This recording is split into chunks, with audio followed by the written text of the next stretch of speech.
Orang tua-tua dulu pesan kepada kita. Dia kata, andainya kita nak hidup dalam aman, maka kita hendaklah sentiasa bersedia untuk berperang. Masa tu bila dengar, kita tak faham apa maksud pesanan Tok Wan ni. Andainya kamu mau hidup dalam aman, maka hendaklah kamu sentiasa bersedia untuk berperang. Ini adalah merupakan pesanan daripada orang tua. Jadi orang tua kita ni, tuan-tuan dan puan-puan, oleh kerana kita juga adalah merupakan bangsa perang. Sejarah kita ini sejarah perang. Perang tak berhenti. Kerana itu, dengan teknologi yang ada, dengan kemampuan yang ada, orang tua-tua dulu sudah pun meletakkan satu standard.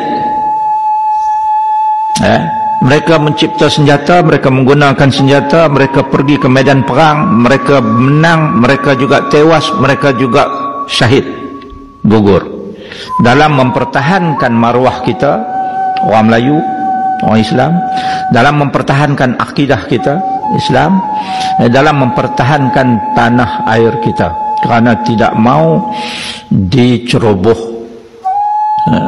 oleh musuh Islam. Ini adalah merupakan standard yang diletakkan oleh orang tua-tua kita. Sejarah sentiasa berulang, tuan-tuan dan puan-puan. Sejarah sentiasa berulang. Jangan kita rasa selesa. 800 tahun lebih Islam bertapak di Andalusia. Tak ada siapa sangka.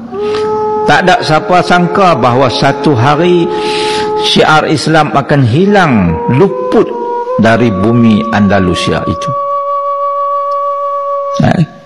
Hari ini kita di Malaysia ni pun lebih kurang 700-800 tahun baru.